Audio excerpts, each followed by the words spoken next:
Tahukah kamu bahwa, demi kebaikan semua orang yang menonton ini, perusahaan kami melakukan pekerjaan yang luar biasa, dan itu semua berkat perusahaan itu sendiri serta orang-orang yang menjadi bagiannya. Aku telah mengatakan ini berkali-kali, jika kamu mengosongkan seluruh staf dari sebuah hotel, maka yang tersisa bukanlah hotel lagi, itu hanya akan menjadi bangunan yang penuh dengan barang-barang. Hal yang sama berlaku untuk sebuah perusahaan. Jika kamu mengeluarkan orang-orang dari dalamnya, maka kamu tidak akan memiliki perusahaan lagi. Yang tersisa hanyalah gedung yang penuh dengan benda mati. Kami memiliki kelompok orang-orang yang luar biasa, dari berbagai level dalam perusahaan, dan posisi mereka tidaklah penting. Mike adalah contoh yang sangat menakjubkan dari seseorang yang menerima informasi ini dan memanfaatkannya dengan sepenuh hati. Hari ini aku akan memperkenalkanmu pada beberapa orang lain yang juga menerima informasi ini dan menggunakannya dalam hidup mereka. Mereka menempuh jalan yang berbeda, tapi tujuannya tetap sama. Ketika Mike mulai bekerja dengan kami, dia bekerja sebagai pengasuh anak. Dia baru saja datang dari arah barat, dari negara bagian Oklahoma, tempat ia dibesarkan, sepertinya di sebuah pertanian, dan saat itu dia merawat 2 anak milik sepasang suami istri. Dia tidak memiliki pengalaman dalam dunia bisnis, tapi rasa ingin tahunya sangat besar. Aku ingat saat kami berada di sebuah seminar, dan dia melihatku sedang membaca buku. Dia bertanya buku apa yang sedang kubaca. Itu adalah buku yang cukup berat, berjudul Kuliah Edinburgh tentang Ilmu Pikiran. Aku bertanya apakah dia ingin membacanya. Dia mengangguk, jadi aku menandatangani buku itu dan memberikannya padanya. Aku juga pernah melakukan hal yang sama pada Phil Goldfine, yang kemudian menjadi sosok luar biasa di industri perfilman. Mike mulai mempelajari buku itu, lalu lanjut mempelajari banyak hal lainnya. Sandy, yang merupakan direktur eksekutif dan presiden kami, sering memuji betapa teraturnya Mike dan betapa baiknya dia dalam melakukan pekerjaannya. Sandy bahkan mengangkat Mike menjadi direktur operasional dan pemasaran. Bayangkan saja, seorang wanita yang memulai sebagai pengasuh anak ini telah menjadi eksekutif senior di sebuah perusahaan berskala internasional. Menurutku, Mike adalah contoh luar biasa tentang apa yang bisa dicapai seseorang jika dia benar-benar mempelajari informasi ini. Kami memiliki orang-orang lain yang juga akan kamu dengar di sini.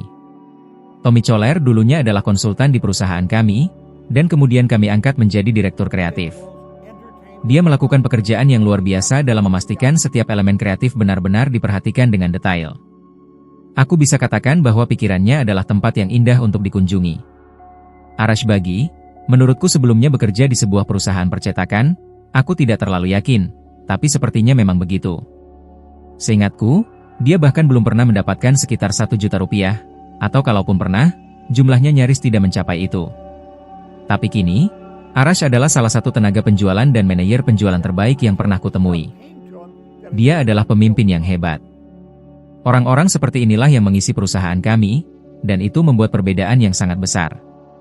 Aku sering berbincang dengan Sandy Gallagher, rekan bisnisku, dan kami selalu merasa sangat bersyukur karena memiliki tim seperti yang kami miliki sekarang. Itu benar-benar membuat perbedaan dalam segala hal.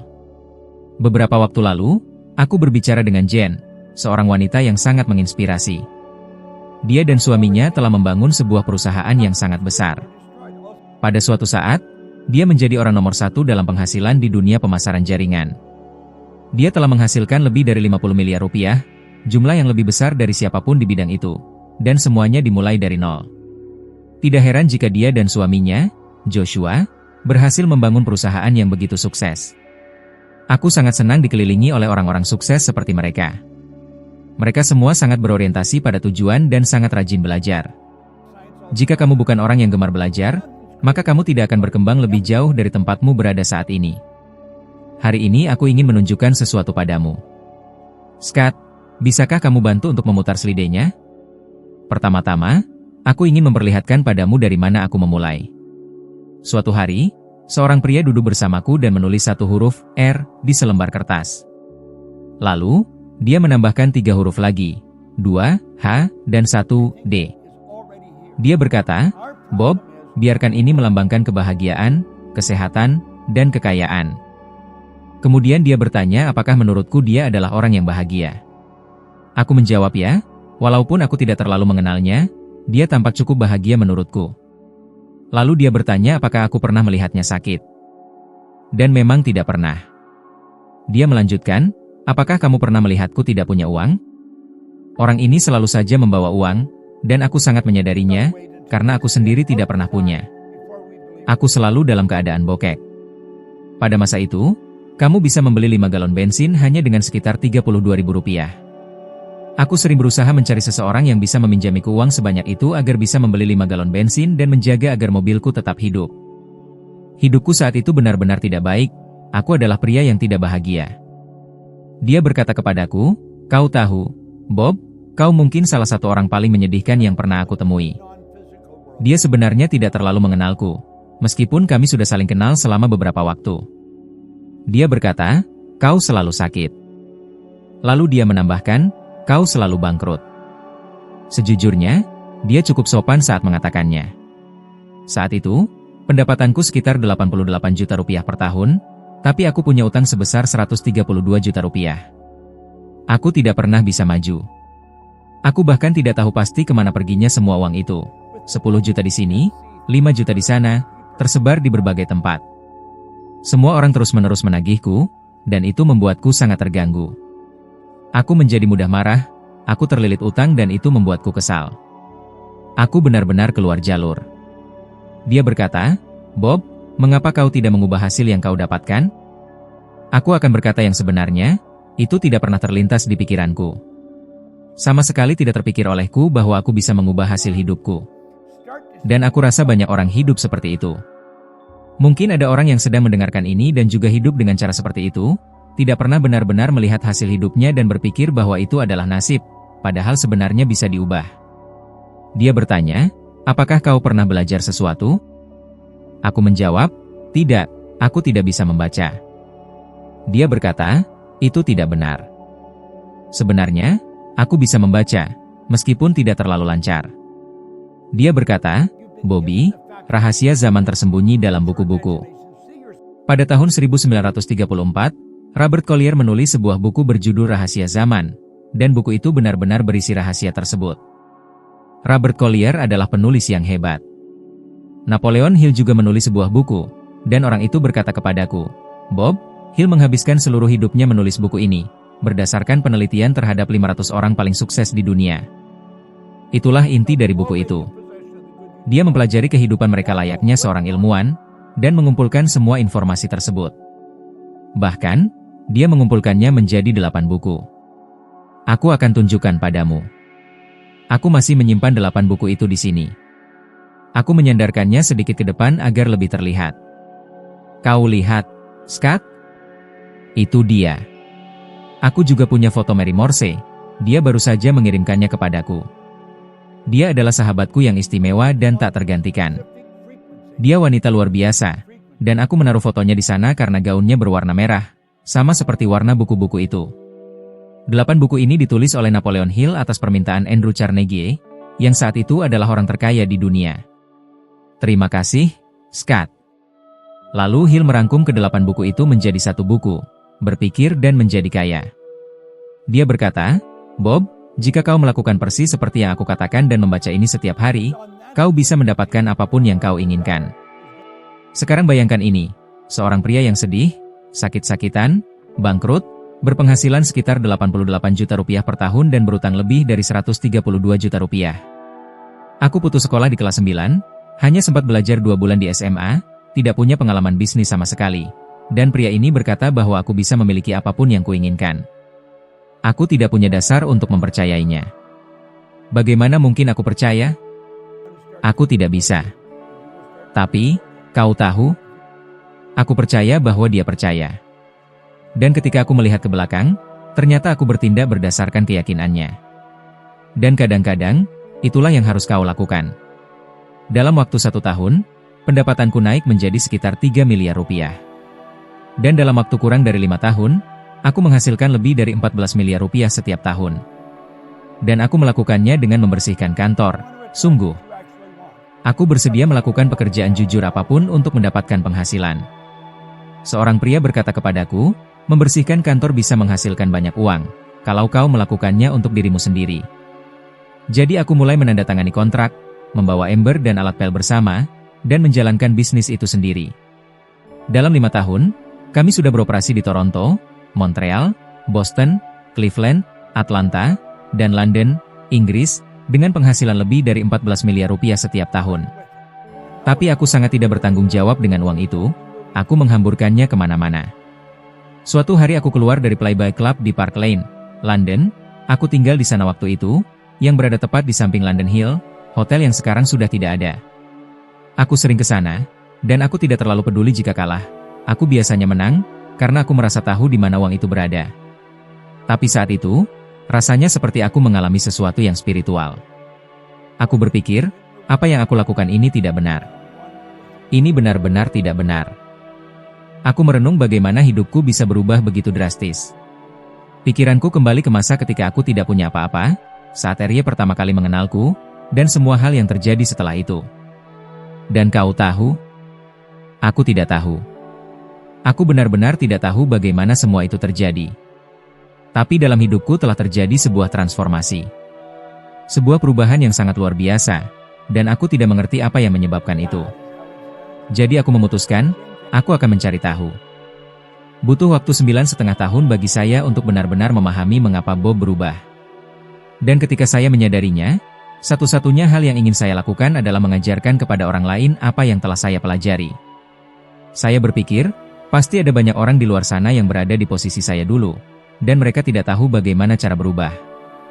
Sekolah tidak mengajarkan kita bagaimana mengendalikan hidup kita. Tetapi sesungguhnya kita bisa mengendalikan hidup kita sendiri. Tuhan telah memberikan kita kemampuan itu. Saya mulai mempelajari hal ini dengan sungguh-sungguh, dan kemudian saya mulai mengajarkannya. Dan sampai hari ini, lebih dari 60 tahun kemudian, saya masih tetap melakukan hal itu dengan sepenuh hati. Sekarang saya ingin kamu memperhatikan sebentar, karena ini adalah paragraf yang sangat penting. Dia berkata, ada perbedaan antara menginginkan sesuatu dan benar-benar siap untuk menerimanya. Tidak seorang pun siap menerima sesuatu sampai dia benar-benar percaya bahwa dia bisa memperolehnya. Keadaan pikiran harus berupa keyakinan, bukan sekadar harapan atau keinginan. Dia juga mengatakan bahwa pikiran yang tertutup tidak akan membangkitkan iman, keberanian, atau keyakinan. Kamu harus benar-benar percaya. Dia menekankan bahwa tidak ada seorang pun yang siap menerima sesuatu sampai dia benar-benar yakin, dan itu adalah kuncinya, kamu harus percaya. Di suatu titik dalam perjalanan hidup saya, sistem keyakinan saya berubah. Saya memiliki seorang mentor luar biasa bernama Val Vandal. Saya telah memiliki beberapa mentor dalam hidup saya, dan izinkan saya mengatakan ini. Jika saat ini kamu tidak belajar dari seseorang, kamu harus mencari satu. Saya sangat percaya bahwa setiap orang perlu memiliki seorang mentor, seseorang yang kamu hormati, seseorang yang kamu percayai, dan kamu harus mengikuti apapun yang mereka katakan. Itulah yang saya lakukan. Suatu hari saya makan siang bersama Val, dan dalam percakapan santai dia berkata, sistem keyakinan kita didasarkan pada evaluasi kita terhadap sesuatu, dan seringkali jika kita mengevaluasi ulang, keyakinan kita juga akan berubah. Setelah itu saya mulai mempelajari Alkitab, Bhagavad Gita, Al-Quran, Taurat, dan seluruh isi kitab Mormon. Saya mempelajari semua kitab suci agama karena saya menyadari bahwa hanya ada dua tempat untuk benar-benar mengenal diri sendiri. Salah satunya adalah melalui agama atau teologi, dan yang lainnya melalui ilmu pengetahuan. Jadi saya mempelajari keduanya. Saya tidak pernah merasa cukup. Saya ingin tahu mengapa saya berubah. Bagaimana seseorang yang hidupnya kacau balau bisa membawa ketertiban dan kelimpahan ke dalam hidupnya? Bagaimana itu bisa terjadi? Itu terjadi karena sistem keyakinan saya berubah. Val pernah berkata bahwa sistem keyakinan kita dibentuk oleh cara kita mengevaluasi sesuatu, dan jika kita mengevaluasi ulang, keyakinan kita bisa berubah. Dan tiba-tiba, saya menyadari, itulah alasan hidup saya berubah. Saya telah mempelajari semua materi itu. Saya membaca buku itu setiap hari, seperti yang dia sarankan. Saya membaca karya-karya para penulis besar, sebagian besar dari mereka telah menulis lebih dari 100 tahun yang lalu. Dan tahukah kamu apa yang saya sadari? Saya sedang mempelajari diri saya sendiri. Keyakinan saya terhadap apa yang bisa saya capai telah berubah. Dan ketika sistem keyakinan saya berubah, segala hal dalam hidup saya ikut berubah. Lihatlah ini. Dia mengatakan, ingatlah, tidak diperlukan usaha lebih untuk meraih tujuan besar dalam hidup, untuk menuntut kelimpahan dan kemakmuran, dibandingkan dengan menerima kemiskinan dan penderitaan. Mari kita lihat bagaimana perubahan itu terjadi. Di sini ada seseorang, pikiran dan tubuhnya. Kita memiliki panca indera, ya, tetapi ada juga energi yang mengalir ke dalam kesadaran kita. Ketika energi ini mengalir ke dalam pikiran sadar kita bisa membentuk gambaran mental. Kita menciptakan gambaran tentang hal baik yang kita inginkan, dan kita diberitahu untuk terlibat secara emosional dengan gambaran itu, agar gambaran tersebut bisa menjadi kenyataan. Namun, sesuatu terjadi. Kita terlibat secara emosional, lalu apa yang terjadi? Hasilnya tidak muncul. Tidak ada yang berubah. Gambar yang sudah tertanam dalam pikiran bawah sadar kita mengendalikan getaran kita, dan getaran itu menentukan apa yang kita tarik ke dalam hidup. Jadi, kamu telah membentuk gambar itu, kamu melakukan semua yang dikatakan, kamu sudah terlibat secara emosional, tetapi hasilnya belum muncul. Apa yang salah? Paradigma. Paradigma harus berubah sebelum gambaran baru itu bisa menjadi kenyataan. Jika kamu tidak menyingkirkan paradigma lama itu, jika kamu tidak mengubahnya, maka tidak ada yang akan berubah. Melalui pengulangan terus-menerus dari materi-materi tersebut dan mempelajarinya secara mendalam, paradigma saya akhirnya berubah. Sekarang dengarkan dengan seksama, karena ini mungkin salah satu hal paling penting yang akan kamu pelajari. Ini adalah dirimu. Ada kekuatan yang mengalir ke dalam pikiran sadarmu, dan kamu memiliki kemampuan untuk membentuk gambaran tentang kebaikan yang benar-benar kamu inginkan. Pada tahun 1973, saya mengambil pena, duduk, dan berkata, saya akan membangun sebuah perusahaan yang beroperasi di seluruh dunia. Sekitar 15 atau 16 tahun yang lalu, Sandy Gallagher bergabung dengan saya tidak ingat tanggal pastinya. Dan dia menerima ide itu sepenuhnya. Semua eksekutif utama kami menerima gagasan ini. Sekitar 1 bulan yang lalu, pada suatu malam, Mickey Stellar menelepon saya dan berkata, Bob, saya pikir kamu ingin tahu bahwa kami baru saja berhasil masuk ke semua negara di dunia. Gambaran ini akhirnya terwujud, tetapi bukan karena kebetulan. Lihat, saya tahu ada sebuah paradigma, dan saya juga tahu bahwa saya harus terlibat secara emosional tanpa peduli dengan paradigma itu. Saya harus membayangkan kebaikan yang saya inginkan, saya harus merasakannya dengan emosi saya. Dan saya tahu bahwa jika saya bisa menanamkan gambaran itu ke dalam pikiran bawah sadar saya, maka gambaran itu akan terwujud di dunia nyata saya. Roh selalu mengekspresikan dirinya melalui lawan polarnya. Gambaran yang kamu tanamkan di pikiran bawah sadarmu akan menentukan getaranmu. Getaranmu akan menarik hal-hal yang selaras dengannya, dan dari situlah hasilmu berasal. Ini bukan hal yang terjadi secara acak. Tapi kamu harus tahu bahwa kamu perlu melibatkan emosimu pada ide yang kamu miliki. Kamu harus melampaui paradigma itu. Ini bukan hal yang mudah, tapi bisa dilakukan. Sekarang, coba perhatikan sebentar. Banyak orang percaya bahwa kesuksesan adalah soal berada di tempat yang tepat pada waktu yang tepat. Saya pernah membicarakan tentang Jani Chuyel, dia sebenarnya tidak berada di tempat yang sempurna pada waktu yang sempurna, tapi dia bisa melihat peluang dan langsung mengambil tindakan. Itulah yang saya lakukan juga. Saya akan memperkenalkan kamu pada beberapa orang yang juga melakukan hal yang sama. Lihat, banyak orang berpikir bahwa keberhasilan hanyalah masalah keberuntungan dan waktu. Tapi izinkan saya katakan satu hal, kamu harus percaya bahwa kamu sudah berada di tempat yang tepat pada waktu yang tepat. Kamu harus menyadarinya. Saya percaya bahwa peluang selalu mengelilingimu setiap saat. Sekarang perhatikan ini, kita sedang membicarakan tingkat kesadaran. Kita sudah menyentuh topik ini di hari pertama. Kamu harus membangun kesadaran. Ada banyak tingkatan. Kamu mulai dari tingkat naluriah, seperti hewan, lalu kamu bertumbuh hingga mencapai tingkat penguasaan. Baru-baru ini, saya menggendong seorang bayi, cicit saya, yang usianya baru 6 bulan.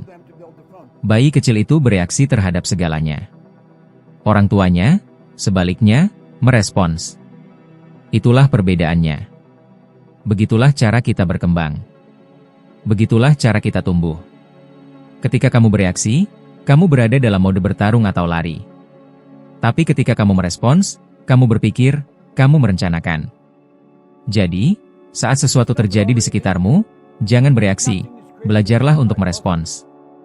Sekarang, lihat tahap selanjutnya. Kamu mulai mengikuti kerumunan, tunggu sebentar, saya harus memperbaiki ini sekarang juga. Baik, tunggu sebentar, ini agak berantakan. Tahap kedua adalah mengikuti masa, saya harus membereskannya nanti. Ini mulai menjadi rumit. Di tahap ini, kamu beralih dari bereaksi menjadi mengikuti orang lain, dan disinilah paradigma mulai muncul dengan kuat. Sesuatu terjadi, dan kamu mulai mengikuti arus, terseret oleh lingkungan di sekitarmu.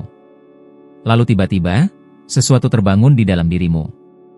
Kamu mulai merindukan sesuatu yang lebih besar dari apa yang kamu miliki sekarang. Keinginan itu muncul dari dalam. Itulah yang terjadi pada saya ketika seseorang memberi saya buku itu. Ada sesuatu yang berubah dalam diri saya.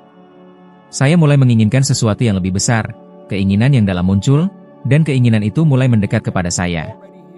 Mengapa hal ini terjadi? Karena kamu adalah seorang individu yang ingin mengekspresikan keunikanmu. Sebagai manusia, kamu adalah ciptaan Tuhan yang paling tinggi. Tidak ada seorang pun yang sama seperti kamu. Kamu benar-benar unik. Dan kamu ingin menunjukkan keunikan itu kepada dunia. Lalu, apa yang terjadi? Keinginan itu ingin keluar dan terwujud karena kamu ingin menunjukkan dirimu yang sesungguhnya. Tapi paradigma menarikmu kembali ke belakang. Keinginan mendorongmu maju, sementara paradigma menarikmu mundur. Terjadilah tarik ulur. Dan kemudian apa? Kamu menyadari bahwa jika kamu memiliki disiplin, jika kamu bisa memberi perintah kepada dirimu sendiri dan mengikutinya, maka kamu akan menang. Tapi tahukah kamu? Kamu memulai, lalu paradigma menarikmu lagi, dan disiplinnya menghilang. Disiplin itu memudar. Dan kamu sadar, itu tadi hanya keinginan tanpa tindakan. Kamu terjebak lagi. Sepenuhnya terhenti. Kamu sudah berusaha keras, tapi tetap terjebak. Lihat, ada yang salah di sini. Ada yang tidak berjalan semestinya. Baik, kita sedang mencoba untuk mendorong ini maju. Aduh, saya membuat semuanya jadi kacau. Kamu sudah mencoba, tapi tetap saja terjebak. Paradigma menarikmu ke belakang, keinginan mendorongmu ke depan, dan kemudian, suatu hari, kamu menyadari bahwa kamu bisa mengubah semuanya. Disiplin adalah kemampuan untuk memberikan perintah kepada dirimu sendiri dan melaksanakannya. Keinginan dan disiplin harus berjalan bersama. Kalau kamu benar-benar menginginkan sesuatu tapi tidak memiliki disiplin, kamu akan mengalami masalah. Yang kamu dapatkan hanya rasa frustrasi. Kamu harus membawa disiplin ke dalam hidupmu. Disiplin adalah kemampuan untuk memberikan perintah kepada diri sendiri dan menaatinya sepenuhnya. Sekarang perhatikan, ketika kamu mulai melakukannya dan menyadari bahwa disiplin itu mulai memudar dan berubah menjadi sekadar keinginan, itulah saatnya kamu harus berkata tidak, dan berhenti di situ juga. Kamu hanya berhenti dan berkata kepada diri sendiri, cukup, aku akan maju terus, dan dari situ kamu melangkah dan masuk ke dalam sebuah pengalaman. Disitulah kamu benar-benar belajar dari pengalaman, tindakanmu mulai mengubah hasil yang kamu peroleh. Lihatlah, kamu menerima sebuah gagasan baru dan langsung mengambil tindakan, dan seketika hidupmu mulai berubah. Segalanya berubah, seluruh hidupmu berubah, dan sekarang kamu mendapati dirimu berada dalam kendali. Kamu mulai berpikir dan merencanakan responsmu, dan segala sesuatu dalam hidupmu mulai berubah. Sekarang, hanya ada dua cara untuk mengubah pola pikir dasar itu. Lihat di sini, yang pertama adalah pengulangan sadar atas suatu ide, dan yang kedua adalah dampak emosional yang kuat. Bayangkan garis ini sebagai suara dari mulutku, bisa juga suara dari sebuah rekaman. Garis merah itu menggambarkan kamu sedang mendengarkan rekaman itu, dan tiba-tiba, sebuah ide menghantammu dengan cara tertentu, lalu kamu masuk ke dalam perjalanan pikiran. Sekarang kamu berada di sana, dalam perjalanan mental itu, tapi pahamilah bahwa meskipun kamu sedang berpikir, rekamannya tetap berputar. Kamu mendengarnya, tapi tidak sungguh-sungguh menyimaknya. Ada perbedaan antara mendengar dan benar-benar menyimak. Lalu kamu kembali fokus, mulai mendengarkan lagi, kamu melangkah maju, dan tiba-tiba, muncul ide lain, dan kamu kembali memasuki perjalanan pikiran lainnya.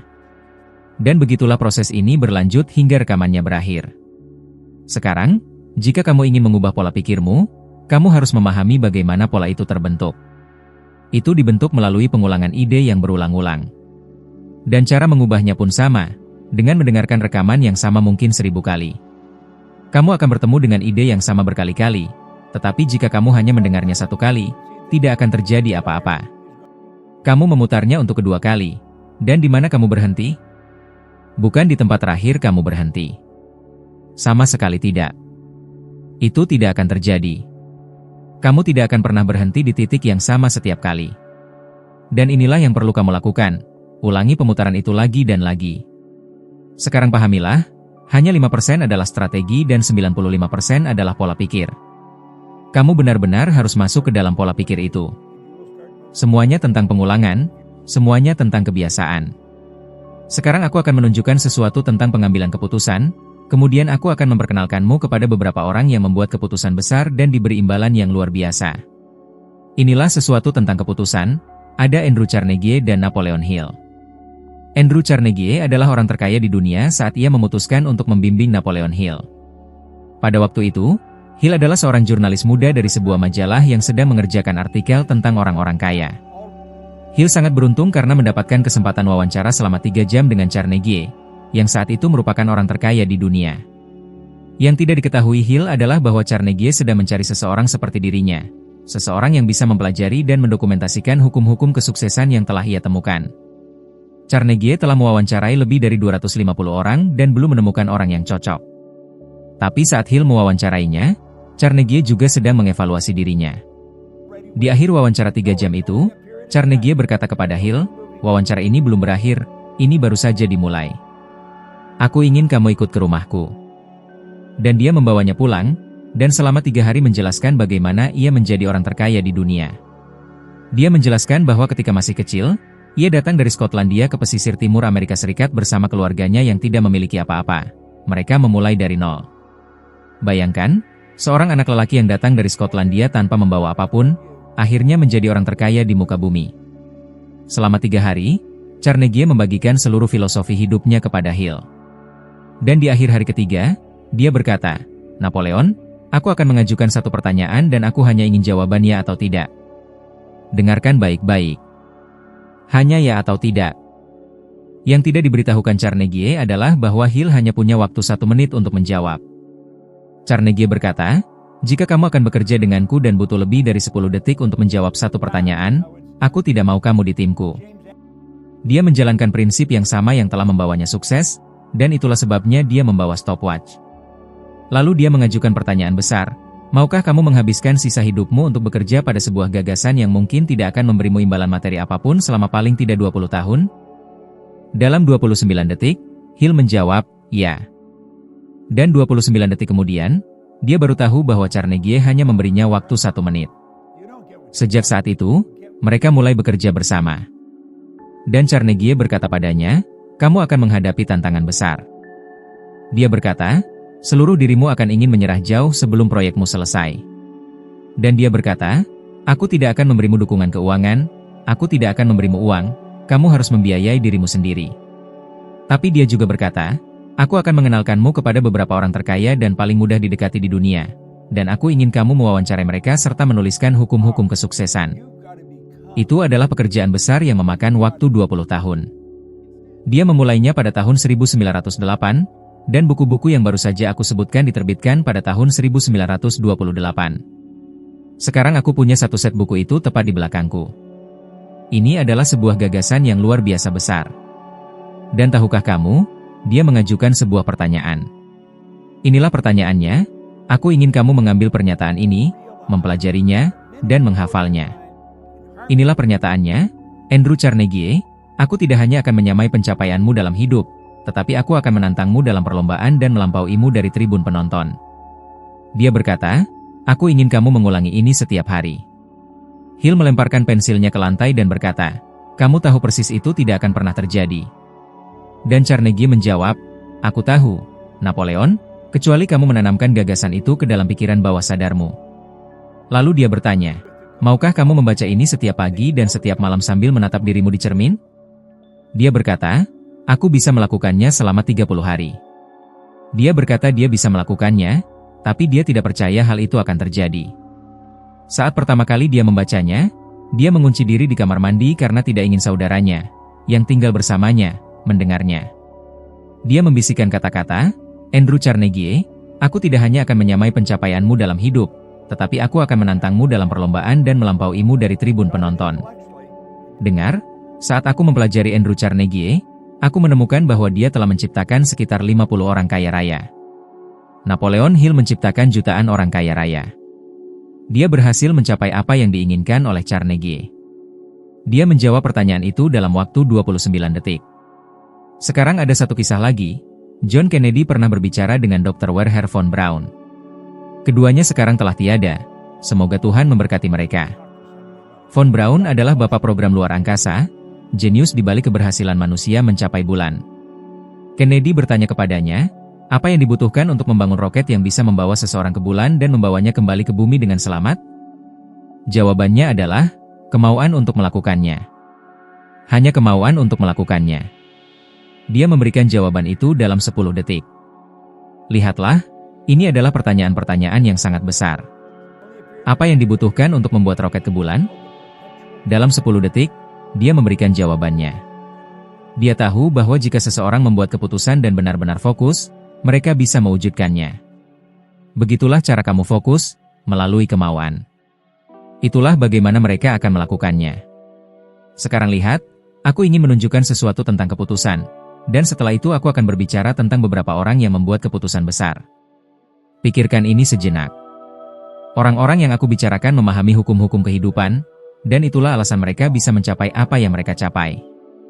Bayangkan garis-garis ini sebagai tingkat getaran. Setiap tingkat getaran terhubung dengan yang di atas dan di bawahnya. Tidak ada garis pemisah yang jelas. Segala sesuatu di alam semesta ini saling terhubung. Itu adalah hal pertama yang harus kita pahami. Apapun yang kita inginkan, jika kita menyelaraskan diri pada frekuensi di mana hal itu berada, maka kita terhubung dengannya. Perhatikan baik-baik, ini sangat penting. Anggaplah ini ponselmu dan ini ponselku. Aku memiliki nomormu. Aku meneleponmu, dan kita terhubung. Kita bisa saling melihat dan berbicara. Tampaknya kita semua cukup memahami ini saat berbicara tentang penggunaan ponsel. Tetapi ketika menyangkut kehidupan, kita tersesat. Aku rasa sebagian besar orang tidak tahu apa yang mereka lakukan. Mereka hanya menekan nomor dan mulai bicara tanpa memahami apa yang sedang mereka lakukan. Mereka tidak sadar bahwa mereka telah menempatkan diri mereka pada suatu frekuensi. Itulah yang sebenarnya dilakukan oleh ponsel. Mereka tidak mengetahuinya. Sekarang pikirkanlah, jika ini bekerja di sini, di mana lagi ini bisa bekerja? Mari kita lihat. Ada tingkat-tingkat getaran, yang kita sebut sebagai frekuensi. Kamu dan aku berpikir pada suatu frekuensi. Biarkan pikiran-pikiran ini mewakili pikiranmu.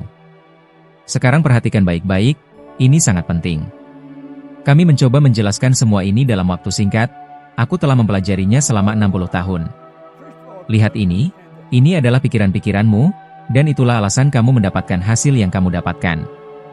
Jika kamu tidak mendapatkan hasil yang baik, itu bukan karena kamu kurang berusaha, tapi karena pikiranmu belum selaras.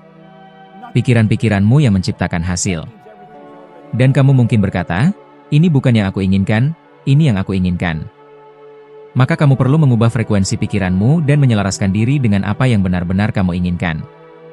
Saya pernah menyebutkan hal ini sebelumnya. Pikiranku adalah pusat dari operasi ilahi. Operasi ilahi ini selalu bergerak menuju perluasan dan ekspresi yang lebih penuh. Ada sesuatu di dalam diriku, dan juga di dalam dirimu, yang tidak pernah merasa puas dengan tempat kita berada saat ini. Ketika aku masih kecil, nenekku yang hampir sepenuhnya membesarkanku sering berkata, kamu harus puas dengan apa yang kamu miliki.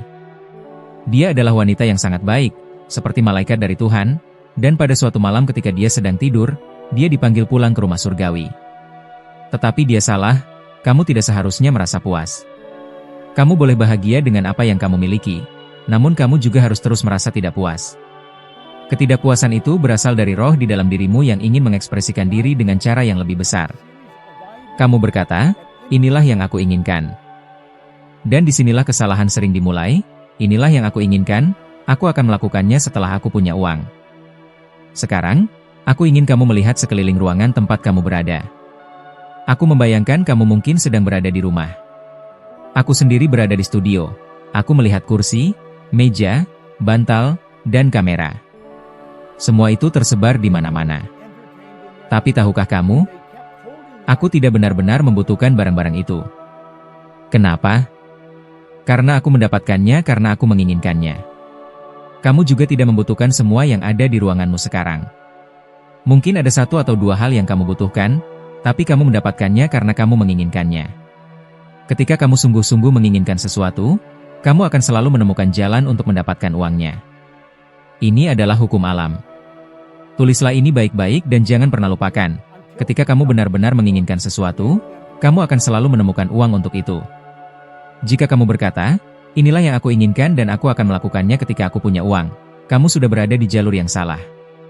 Tidak lama kemudian, kamu akan terus berkata, inilah yang aku inginkan, tapi kamu tidak pernah mengambil keputusan. keputusan itu akan menghilang jauh sebelum uang itu muncul. Dan ketika keputusan itu lenyap, tujuanmu juga ikut lenyap, dan kamu tidak pernah sampai ke sana. Mengapa? Karena kamu ada di jalur yang salah. Lihatlah, kamu sedang berpikir di satu frekuensi, sementara tujuanmu berada di frekuensi yang jauh lebih tinggi. Perhatikan ini, itu seperti kamu menyetel radio di frekuensi AM tapi berharap bisa mendengarkan musik dari frekuensi FM. Itu tidak akan pernah terjadi. Kamu tidak akan bisa mendengar musik FM jika kamu masih di jalur AM. Kamu berada di frekuensi yang terlalu rendah. Ketika kamu membicarakan hasil yang sedang kamu capai sekarang, kamu juga sedang beroperasi di frekuensi rendah itu. Kamu perlu naik ke frekuensi yang lebih tinggi, kamu harus mengangkat pikiranmu dan mulai berpikir serta bertindak seperti orang yang kamu ingin menjadi. Sekarang dengarkan baik-baik apa yang aku katakan. Kamu harus membuat keputusan yang sungguh-sungguh bahwa kamu akan melakukannya. Lalu, kamu harus mulai berpikir dan bertindak sesuai dengan keputusan itu. Apa yang terjadi saat itu? Pikiranmu mulai berada di atas sana, tidak lagi di bawah sini. Tapi sekarang muncul satu pertanyaan, bagaimana dengan semua teman-temanmu yang masih berada di bawah sini? Apa yang akan mereka katakan saat kamu mulai bertindak seolah-olah kamu sudah mencapai tujuanmu? Mereka akan berkata, kamu pikir kamu siapa? Dan kamu tahu, kita seringkali peduli dengan apa yang teman-teman kita pikirkan, dan karena itu kita berhenti. Tapi kamu harus tetap maju. Kamu harus tetap bertahan dan tidak menyerah. Keinginan adalah satu-satunya syarat utama untuk membuat keputusan. Aku tidak peduli apa yang kamu inginkan. Jika kamu benar-benar menginginkannya, kamu akan selalu menemukan apapun yang kamu butuhkan untuk mencapainya. Aku pernah ingin membangun sebuah perusahaan yang beroperasi di seluruh dunia. Dari tahun 1973 hingga tahun 2021, aku tidak pernah menyerah pada visi itu. Aku tahu bahwa jika aku terus menyimpan gambaran itu di pikiranku, maka itu pasti akan menjadi kenyataan. Dan kamu juga harus terus melakukan hal itu. Inilah sebabnya mengapa orang-orang sukses membuat keputusan dengan cepat. Itulah mengapa Dr. Wernher von Braun pernah berkata kepada Presiden John F. Kennedy bahwa yang dia butuhkan hanyalah keputusan untuk pergi ke bulan. Yang dia butuhkan hanyalah kemauan untuk mewujudkannya. Dan itulah satu-satunya hal yang kamu butuhkan untuk mencapai tujuanmu, kemauan. Kamu hanya perlu belajar mengendalikan arus. Kamu adalah energi yang sangat besar. Kamu adalah bentuk tertinggi dari ciptaan Tuhan. Dan ketika kamu mulai mengendalikan arus itu, kamu sedang bergerak menuju kemenangan. Aku baru saja membicarakan hal-hal yang sangat penting, dan sekarang aku ingin memperkenalkanmu kepada seorang wanita, Jie Cardi. Dengarkan dengan saksama. Apakah kamu masih ingat bahwa di awal pembicaraan ini aku mengatakan bahwa kadang-kadang kamu harus meninggalkan pekerjaan yang kamu miliki agar bisa mendapatkan apa yang kamu benar-benar inginkan? Wanita ini memiliki pekerjaan yang sangat bagus, maksudku benar-benar bagus, tapi dia tidak mendapatkan apa yang dia inginkan, jadi dia memutuskan untuk mengundurkan diri. Terima kasih sudah menonton. Tinggalkan suka dan komentar untuk mendukung kanal ini, dan sampai jumpa di video berikutnya.